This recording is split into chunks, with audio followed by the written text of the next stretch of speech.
Hello welcome to all my YouTube channel A to Z physics tutorial. मैं आजाद सिंह। जैसे मैंने आपसे वादा किया था, मैं आपके लिए एक वीडियो लेके आने वाला हूँ बहुत जल्द। और मैं आज आपके लिए इलेक्ट्रोस्टैटिक्स चैप्टर स्टार्ट कर रहा हूँ, जो कि हमारे इलेक्ट्रिसिटी मैग्नेटिज्म का जो पहला ही पार्ट है 12th स्टैंडर्ड में वो है। और हम लोग वहीं से स्टार्ट करें क्योंकि इलेक्ट्रोस्टैटिक्स में बहुत सारे बच्चों को प्रॉब्लम होती है, तो मैंने सोचा कि पहले इलेक्ट्रोस्टैटिक्स पर एक वीडियो बनाया जाए। तो इसमें जो सबसे पहला इलेक्ट्रोस्टैटिक का जो पार्ट है वो है कॉन्सेप्ट ऑफ चार्ज। तो हमारा जो बेसिक एम है यहाँ पर इस कॉन्सेप्ट ऑफ चार्ज को समझना है, यही सबसे बेसिक है।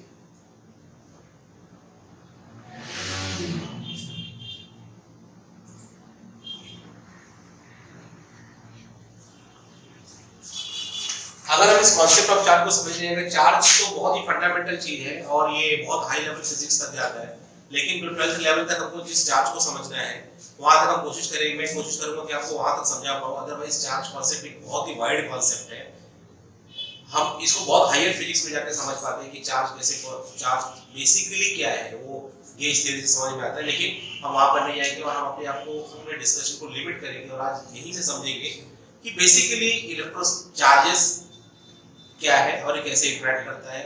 इस चैप्टर का ऑब्जेक्टिव हमारा यही होगा, ये समझेंगे। ठीक है, तो जो बच्चों में टाइम वेस्ट नहीं करते हुए टॉपिक स्टार्ट करता हूं। तो कॉन्सेप्ट ऑफ चार्ज, तो सबसे पहले हम लोग मैटर के बारे में तो आपने पढ़ा ही होगा। मैटर, जिसको हिंदी में हम पदार्थ कहते हैं। ठीक है, डाल्टन्स की थ्योरी ये थी कि मैटर किससे मिलकर बना हुआ है?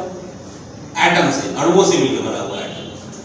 अब एटम का अगर एटम के अंदर जो खोज की गई जे थॉमसन और बहुत सारे साइंटिस्ट द्वारा, तो हमको पता चला कि एटम के अंदर क्या पाए जाते हैं? फंडामेंटल पार्टिकल्स पाए जाते हैं ये। और एटम के सेंटर में होता है न्यूक्लियस, यहाँ पर होता है न्यूक्लियस और उसके सराउंडिंग में क्या होते हैं? Revolving electrons. ये इलेक्ट्रॉन्स हैं जो इसकी चारों तरफ घूम रहे हैं।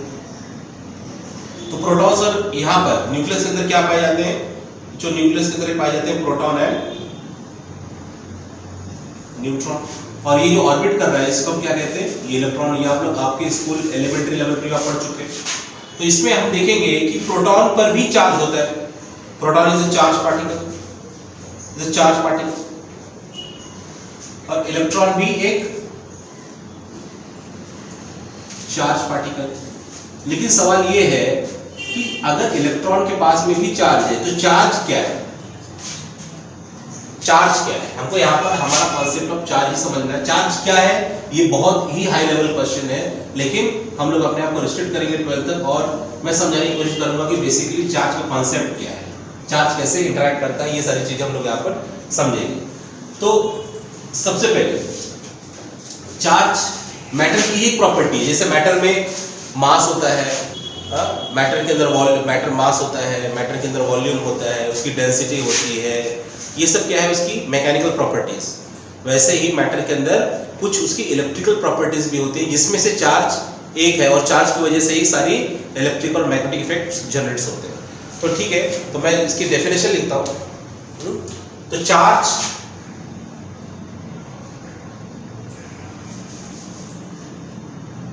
Is a property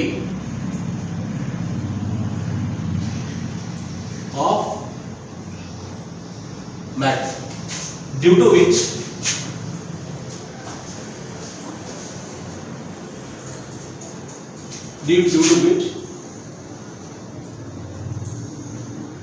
it produce electrical effects and magnetic effect due to which it can produce electrical effect और magnetic effect। तो बेसिकली हम यहाँ पर देखेंगे कि चार्ज की वजह से चार्ज की प्रॉपर्टी है। प्रॉपर्टी मतलब गुणधर्म। मैटर का गुण है, मैटर के अंदर एक प्रॉपर्टी पाई जाती है जिसको हम चार्ज कहते हैं। जैसे मास एक प्रॉपर्टी है बच्चों, वैसे एक चार्ज भी प्रॉपर्टी है। ड्यू टू विच, उसकी वजह से क्या होता है? उसकी वजह से सारे इलेक्ट्रिकल इफेक्ट्स जितने भी होते हैं, इलेक्ट्रिकल इफेक्ट्स पूरी दुनिया पूरी यूनिवर्स में, और जितने भी मैग्नेटिक इफेक्ट होते हैं, ये चार्ज के अलावा और किसी चीज से होते नहीं। ये चार्ज ही सब चीज को यहाँ पर प्रोड्यूस करता है और चार्ज ही इनका मेन कारण है। जितने भी इलेक्ट्रिकल इफेक्ट्स और मैग्नेटिक इफेक्ट्स यहाँ पर प्रोड्यूस होते हैं पूरे यूनिवर्स में, it is only because of charge. So therefore charge की वजह से सारे इलेक्ट्रिकल और मैग्नेटिक इफेक्ट यहाँ पे जनरेट होंगे। तो यही आपका बेसिक कॉन्सेप्ट ऑफ चार्ज बनेगा। और चार्ज क्या है, बस आप अपने लेवल पर आप समझ लीजिए कि चार्ज एक मैटर की प्रॉपर्टी है, बस चार्ज एक मैटर की प्रॉपर्टी। ठीक है, अब बच्चों हम लोग समझने की कोशिश करेंगे काम कैसे करता है, यही इस चैप्टर का हमारा मेन उद्देश्य होगा और हमारा एम यहाँ पर यही होगा। ठीक है, तो सबसे पहला यहां पर चार्ज दो तरह के पाए जाएंगे। बेंजामिन फ्रैंकलिन ने इस बात का पता लगाया, type polarities of the charges.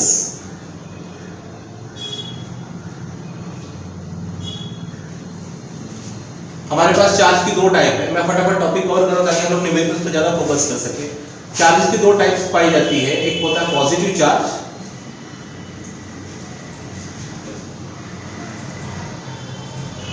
दूसरा होता है नेगेटिव चार्ज।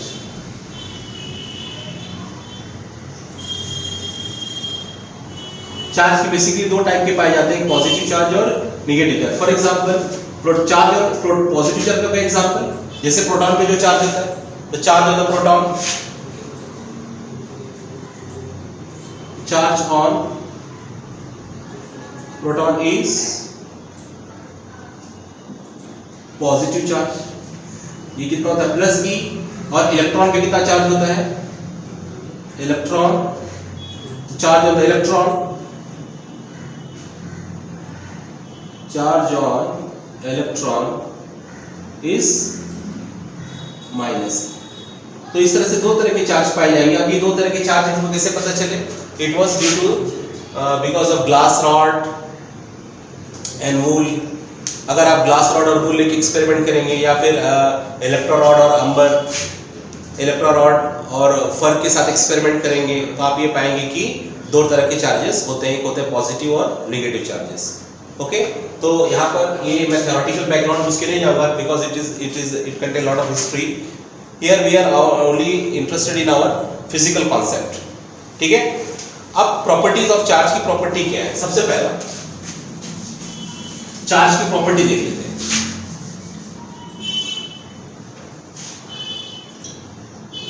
प्रॉपर्टी ऑफ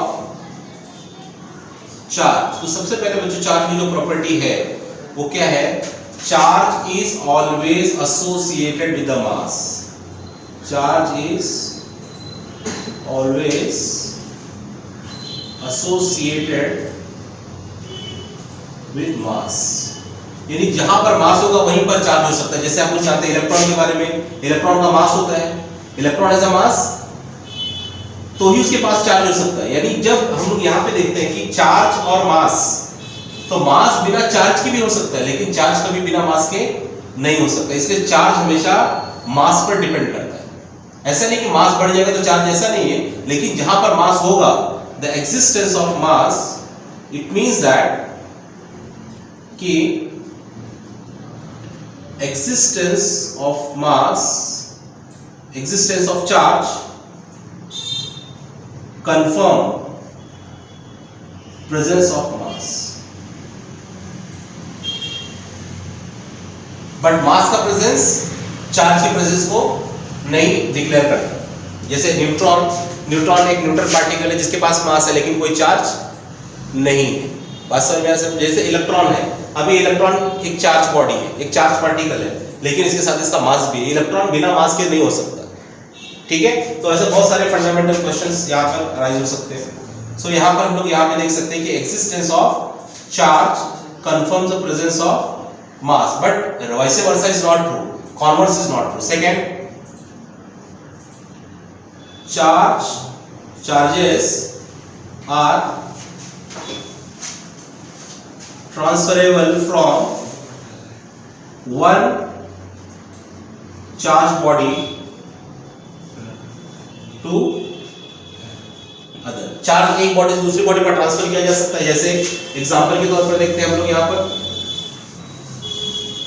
जैसे यहाँ पर कि जैसे आपके पास ये वूल होता है, ये आपका वूल है, और आपके पास ये है ग्लास रॉड। ये एक्सपेरिमेंट आप लोगों ने पढ़ा रहेगा, ये ग्लास रॉड। तो जब ग्लास रॉड को इस पर रब करते हैं वूल पर, तो आप क्या देखते हैं कि glass rod becomes positive charge. After rubbing, once you rub it, once what you get कि आपके ग्लास रॉड पर कौन सा चार्ज आ जाता है, आपके ग्लास रॉड पर पॉजिटिव चार्ज आ जाता है और वूल पर नेगेटिव चार्ज आ जाता है। ठीक है, और अब ये ग्लास रॉड, अगर ये आपके पास ग्लास रॉड है और इस ग्लास रॉड पे चार्जेस हैं, अगर आप इसको दूसरी किसी ग्लास रॉड से टच करा देंगे या दूसरी किसी बॉडी से टच करा देंगे तो ये देखेंगे ये अपना कुछ चार्जेस इसको भी दे देगा, यानी चार्ज एक बॉडी से दूसरी बॉडी पर ट्रांसफर किए जाते हैं। ठीक है, ये इस एक बॉडी से दूसरी बॉडी पर चार्ज ट्रांसफर हो सकता है। तो चार्ज की दूसरी बड़ी इंपॉर्टेंट प्रॉपर्टी, चार्ज एक बॉडी से दूसरी बॉडी में ट्रांसफर हो जाता है। तीसरी बात ये है कि charge is scalar quantity. Charge scalar quantity, scalar quantity का मतलब आप जानते हैं कि इसमें कोई डायरेक्शन का इंपॉर्टेंस नहीं, इसमें कोई डायरेक्शन नहीं, ओनली मैग्नीट्यूड है। तो चार्ज के पास केवल मैग्नीट्यूड होता है, उसके पास किसी तरह का कोई डायरेक्शन नहीं होता है। जैसे एग्जांपल के तौर पे देखते हैं, जैसे इलेक्ट्रॉन के पास कितना चार्ज है, -1.6 × 10⁻⁻19 कूलम। ये उसके पास चार्ज का मैग्नीट्यूड है। ये किसी भी डायरेक्शन में अगर हम जाएंगे तो हमको चार्ज का मैग्नीट्यूड यही मिलेगा। इसमें डायरेक्शन का कोई इंपॉर्टेंस ऐसा नहीं है, ये चार्ज का केवल मैग्नीट्यूड ही है इसके पास होता है। It has the magnitude of charge but it has no direction. Charge का जो चार्ज है वो एक मैग्नीट्यूड है, उसके पास अपना कोई डायरेक्शन होता नहीं है या उसमें डायरेक्शन का कोई इंपॉर्टेंस नहीं होता है, इसलिए हम उसको हटा देते हैं और हम कहते हैं कि भाई चार्ज क्या है, scalar quantity, because it has absence of direction. तो ये चार्ज की जो सबसे तीन प्रॉपर्टी है, ये चार्ज की हमने तीन प्रॉपर्टी पढ़ी। और चार्ज के बारे में क्या पढ़ा, चार्ज क्या है, basically charge property of matter है जिसकी वजह से सारे इलेक्ट्रिक और मैग्नेटिक इफेक्ट्स प्रोड्यूस होते हैं। दूसरा कंटेंट क्या देखा, चार्ज दो टाइप के होते हैं, एक पॉजिटिव चार्ज, एक पॉजिटिव चार्ज, दूसरा एक नेगेटिव चार्ज। और तीसरी चीज हम लोग ने पढ़ी प्रॉपर्टीज ऑफ चार्जेस। और चार्जेस की प्रॉपर्टी क्या है, charges is always associated with the mass, very important, which proves that whenever there is a charge this confirms the presence of mass. Without mass charge cannot exist. Second, the charges are transferable. Charge को एक body से दूसरी body में transfer किया जा सकता है। तीसरा, चार्ज एक स्केलर क्वांटिटी है, यानी चार्ज के पास केवल मैग्नीट्यूड है, उसके पास कोई डायरेक्शन नहीं है। ये चार्ज के तीन सबसे इंपॉर्टेंट चीजें हम लोग ने बारे में पढ़ी। ठीक है, मैं आशा करता हूँ ये आपको समझ में आया होगा।